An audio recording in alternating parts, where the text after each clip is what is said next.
arrivé le 17 août 2017. Alors, juste très rapidement, on sait que les interféromètres gravitationnels Virgo et LIGO fonctionnaient parfaitement au mois d'août 2017, parce que 3 jours avant, il y a eu une triple détection, donc avec les deux interféromètres américains et l'interféromètre européen, d'un nouveau système de deux trous noirs. Donc, on sait que même Virgo, qui venait d'entrer dans le réseau, fonctionnait parfaitement. Ensuite, le 17 août, qu'est-ce qui s'est passé? Au départ, ça commence de manière très banale. Une dépêche que reçoivent tous les observatoires, comme on en reçoit quasiment une par jour, qui dit que le satellite Fermi a détecté un sursaut gamma. Et dans la dépêche, pour le spécialiste, il y a une information ici qui nous dit que le sursaut gamma est extrêmement faible, à peine au-dessus du début. Donc c'est un sursaut complètement inintéressant, s'il n'y a rien d'autre qui se produit après. Personne ne serait oublié depuis longtemps. Mais, 2 secondes plus tard, ou quelques secondes plus tard, 6 minutes plus tard, sur les écrans de contrôle de LIGO Virgo, un message s'allume, détection. Et en fait, quand on regarde la détection, donc voilà le signal détecté dans les deux interféromètres américains, il est visible même à l'œil nu, c'est l'évolution de la fréquence au cours du temps, et ça ressemble beaucoup à ce que j'ai montré. Il y a une grosse différence, c'est que dans le cas des deux trous noirs que je vous ai montré, ici, la durée totale, c'était moins d'1 seconde. Et là, vous voyez, il y a 30 secondes, c'est beaucoup plus long. Et on sait que plus les masses sont petites, plus ça doit durer longtemps, cette phase finale. Donc, c'est une indication très forte que ce n'est sans doute pas des trous noirs qui sont massifs, mais plutôt des étoiles neutrons qui sont moins massifs. Alors là, bien sûr, les gens font la connexion. Ils voient que peut-être pour la première fois, ils sont en train de détecter des ondes gravitationnelles d'une fusion de 2 étoiles neutrons. Et bien sûr, ils font partie des observatoires qui ont reçu la dépêche de Fermi.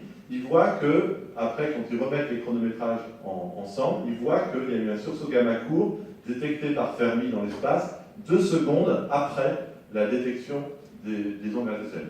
Donc, du point de vue historique, les gens ont su qu'il y avait une détection d'ondes gravitationnelles 6 minutes après, mais en fait, c'est parce que l'analyse est très compliquée, mais les ondes gravitationnelles sont bien arrivées avant le sursaut gamma sur Terre. Et donc, comme c'était la première fois que tout ça se produisait, ils ont mis un peu de temps pour tout vérifier, et 40 minutes après, ils alertent toute la communauté scientifique. On a peut-être un événement super intéressant avec cette association. À partir de là, l'enjeu, c'est de le localiser le mieux possible pour pouvoir rechercher d'autres types de lumière. Alors, pour faire ça, on utilise le fait qu'on a 3 interféromètres et on fait de la triangulation. En l'occurrence, il est détecté que dans les 2 interféromètres de LIGO, ce qui fait une grande région dans le ciel, qui est en bleu ici. Mais en fait, on sait que Virgo fonctionnait, qu'il était sensible, donc il aurait pu le détecter à la distance qu'on déduit du signal gravitationnel. Et donc, ça veut dire que c'est dans les zones d'ombre de Virgo. Et grâce à l'apport de Virgo, on peut réduire considérablement et il reste que cette pet zone verte, qui fait 30 degrés carrés dans le ciel. Le signal gravitationnel, comme je vous l'ai montré, permet de mesurer la distance. Donc pour la première fois, on a une boîte d'erreur à 3 dimensions. On sait que c'est à 40 mégaparsec dans 30 degrés carrés. Et là-dedans, ça, c'est communiqué à la communauté à peu près 5 heures après. Et là-dedans, il n'y a qu'une 50aine de galaxies à observer. Donc, il y a eu plein de collaborations dans le monde qui se sont mis à observer de manière systématique toutes ces galaxies.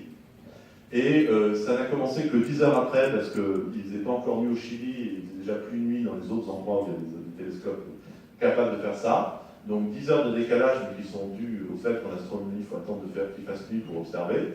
Et dans une des galaxies, on trouve, et il y a 6 collaborations indépendantes qui l'ont trouvé pratiquement au même moment, une source lumineuse dans la galaxie, donc la galaxie s'appelle NGC 4993, qui n'est pas dans les images d'archives, donc est apparue en même temps que le phénomène.